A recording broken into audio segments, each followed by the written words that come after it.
Cycling for me has never been about the bikes. They've only ever been the prerequisite tool. I do not see just a bike race, I see riders on heroic journeys and warriors doing battle. At one point, cycling was the most popular sport in Europe because newspapers told magnificent tales about epic races and crafted the great champions into legends.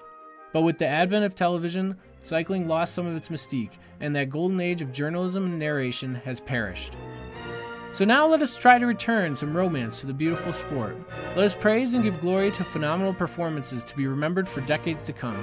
Let us dwell on the moments that inspire and move us. Let us chronicle the rise and fall of heroes. Let us chart these life-changing journeys, these cycling odysseys.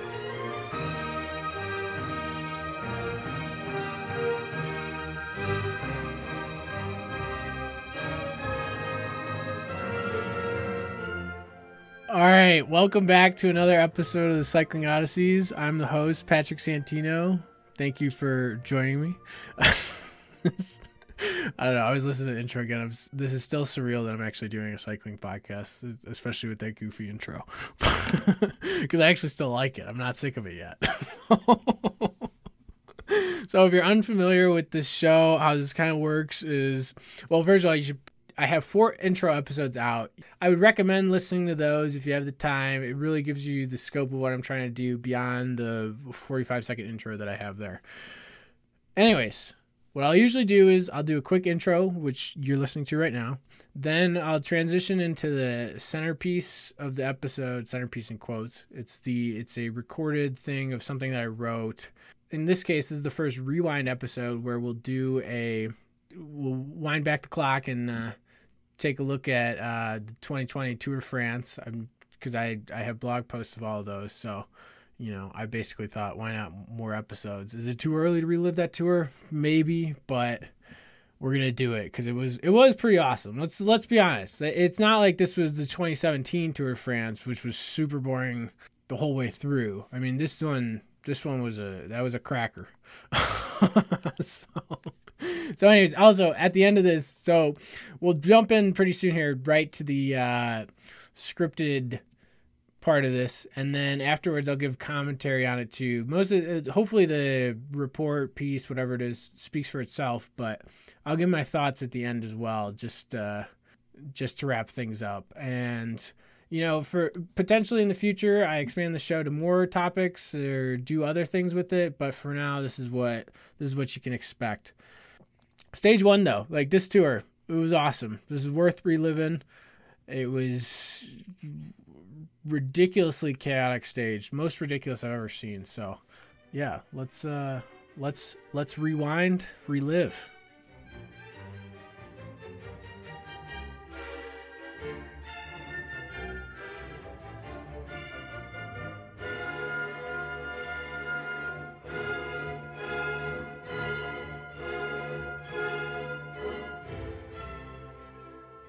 The Thunder God travels south for the Grand Depart.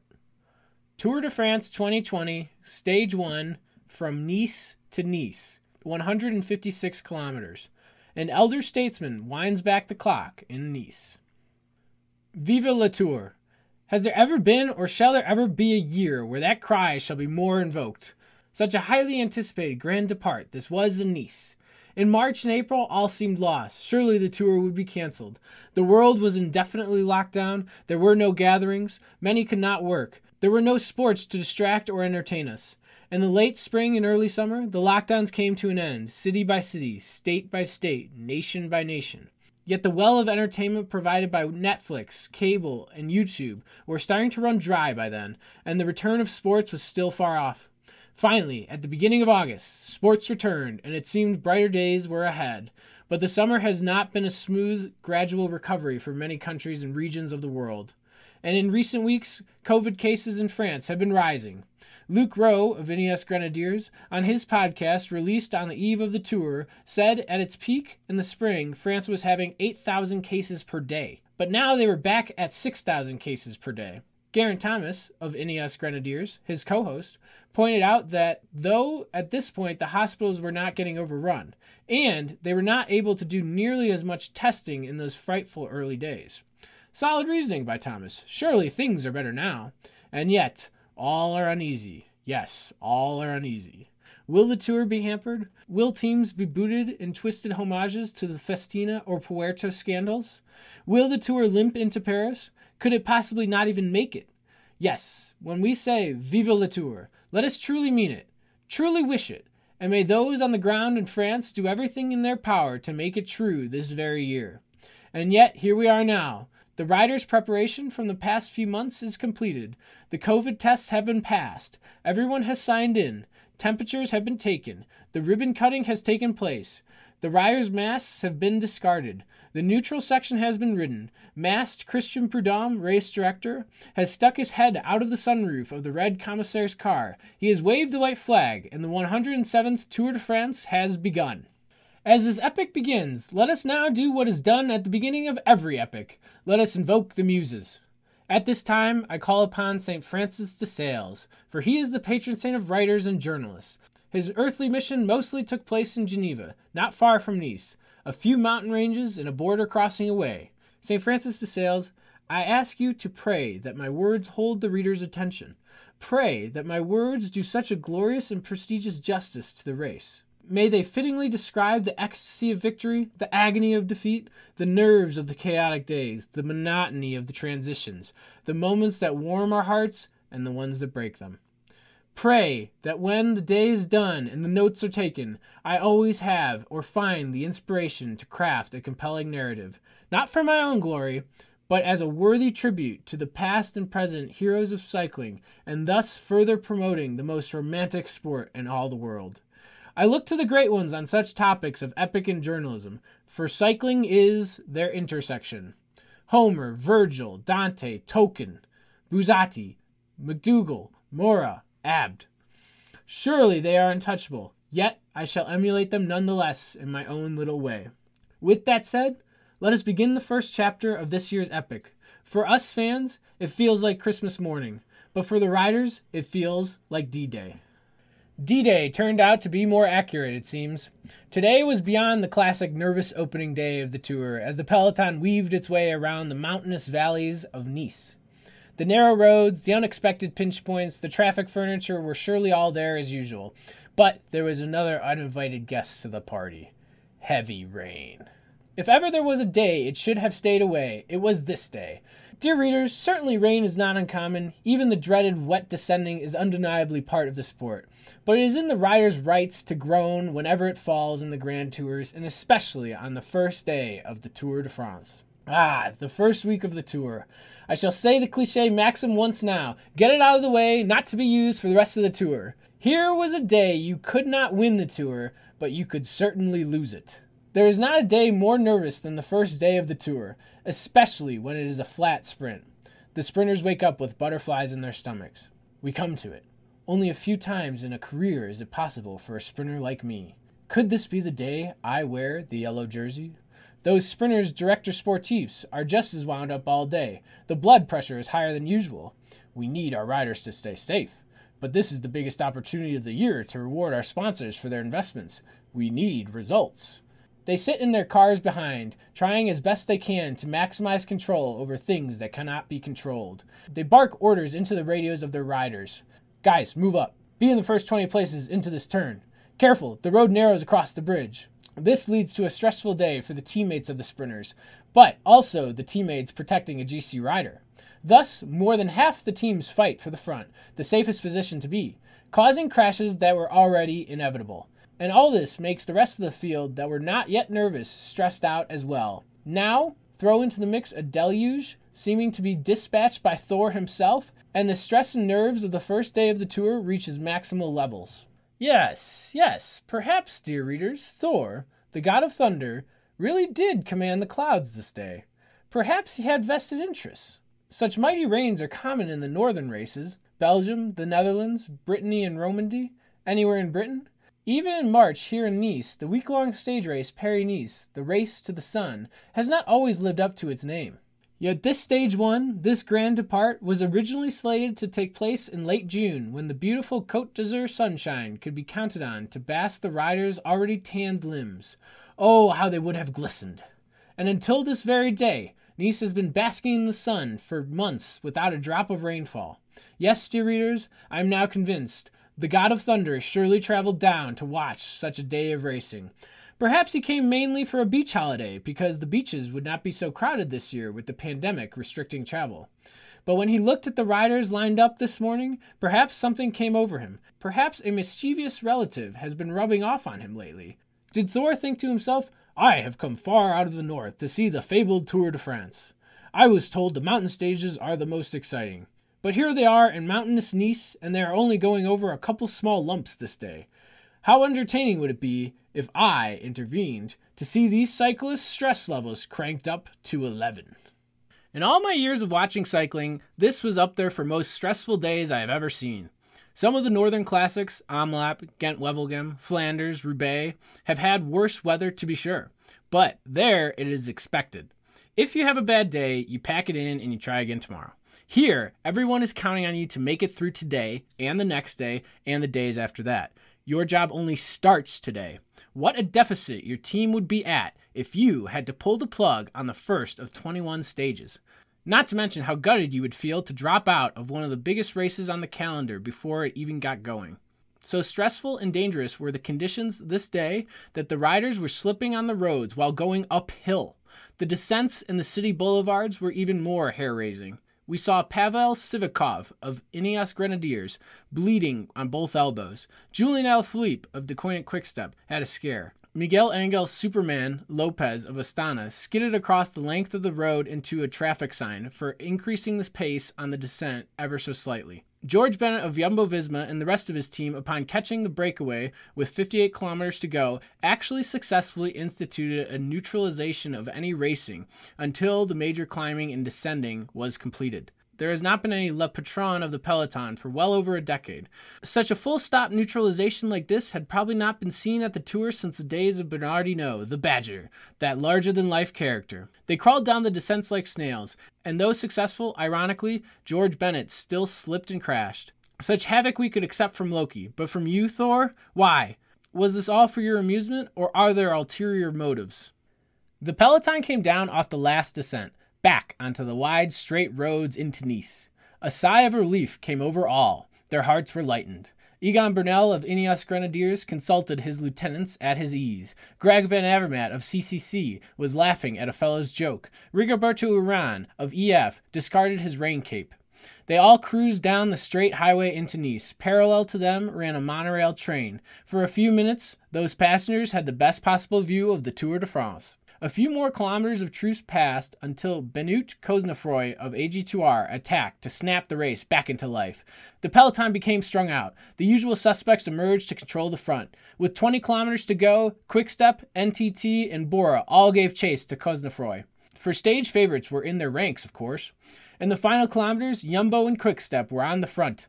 Behind them lurked Ineos, Bora, and UAE. The jockeying for position was so engaging, no one, not even his own mother, noticed the catch of Cosnefroy. It had been announced to the teams that GC times would be taken with 3 kilometers to go due to the adverse conditions. But alas, literally beneath the 3K banner, there was a crash. It seems everyone was all right, but many lost a fair bit of skin in Lycra, including Thibaut Pinot of Groupama FDJ. Then we came to it at last, the sprint at the end of a draining, wet, and highly stressful day. In such conditions, were the best sprinters ready to contend? Who still fancied their chances? Under the red kite, signifying 1 kilometer to go, Peter Sagan of Bora Hansgrohe was placed well with a teammate driving the pace. Wout van Aert of Jumbo-Visma was moving up with a lead-out man. Sam Bennett and his Quick-Step teammates were surging up the side. Trek Segafredo were also coming on strong for the reigning world champion, Mads Pedersen, in his rainbow jersey. But then, as the meters were counting down, I recount my thoughts in that moment. Who is this coming around the surging lead-out men? Surely, on the other side of the road, Bennett and Sagan do not have the momentum to draw even with him. Oh, the world champion is on his wheel, but I do not think he has enough time to come around him either. Why, he's done it! Well, I am surprised. I did not think he still had one of those sprints in him. Surely, I should not have been surprised. Such a cold, wet, and hard day. Yes, dear readers, such days as these are where Alexander Kristoff of UAE, the Norwegian, thrives. Remember the wins he notched at the 2014 Tour? They were marvelous. And cast back your memory to the spring of 2015 for that stretch where he was on unparalleled and unreal form. When he won 6 races in only 9 days. The big catch of the lot? The Ronde van Vlaanderen, the Tour of Flanders. Yes, on the cold and wet Easter Sunday in Belgium 5 years ago, he showed shades of Hercules. He made every split, countered every attack, broke away himself. There was no way he could be denied victory that day. In such harsh northern conditions, the Norwegian has always been in his element. Why was I surprised by this hardest of hard men today? Because his heyday is over. I thought long over. Not since 2018 had Christophe won a Tour stage, and though that one was on the hallowed Champs-Élysées, the crown jewel of sprints, by that point in the race, the top 4 or 5 fastest sprinters in the world had already been eliminated. Yes, even Christophe himself would admit his best years are well behind him. He has already turned 33. Who knew he still had the speed to compete with the Ewens and the Bennetts of the world? But today he did. In such conditions, it should have been a no-brainer that he was a threat, and he should not have been so easily dismissed. Yes, Thor, now your plans are laid bare. You came down here not for a beach day, but to help a descendant of the people who worshipped you in the pagan days of old. You know Christophe's racing Ragnarok, his twilight, soon approaches, and you intervene to give him the opportunity of a swan-song victory. Not only a bunch sprint tour victory, but also the coveted maillot jaune, the yellow jersey. For the first time he dons it. What a capstone for his career. You have heard the rumblings of the youngsters shaking the foundations of the cycling world, but out of a soft spot for this man of the North, you gave him the conditions upon which he thrives, so that, if he had the strength, he could roll back the clock and hold off the youngsters one last time at least. And he did have the strength. Well played, Thunder God. A brutal stage, a fitting winner.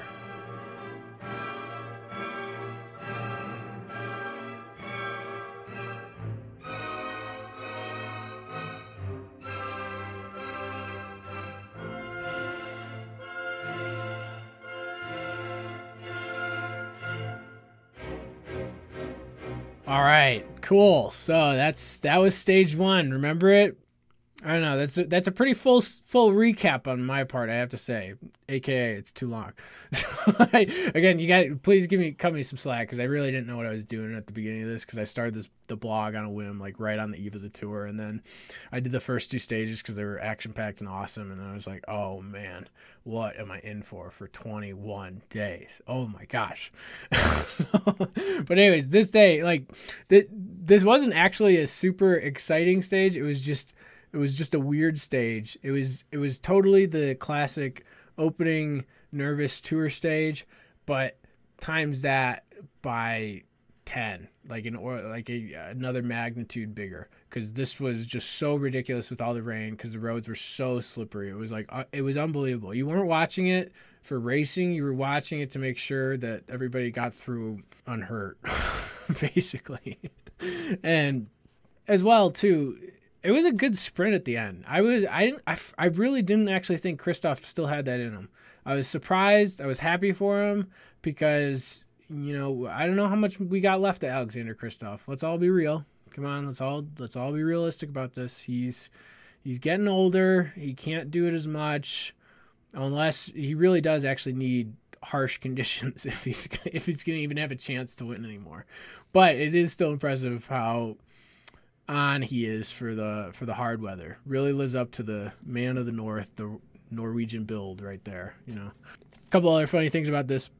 The funniest part is I was writing this stage and I was just going to talk about, man, it was really rainy, it was chaotic or whatever, and then I just wrote the line in a deluge sent by Thor, and then I was like, oh, actually that's a pretty good idea. Could I work this Norse god angle in here? And so obviously it did, and I thought it came off pretty funny myself. If you haven't noticed, am I trying to be serious with this? Kinda. Am I trying to have fun with this? Absolutely. Should this be funny? Yes, it absolutely should. That should. Hopefully that report was kind of funny and entertaining at the same time. That's the real goal of this. I'm having fun with it. As I've said in the intro episodes, this isn't something that I totally wanted to do. This is something that just came out of me. I think I was locked down too long, and I just had way too much time on my hands.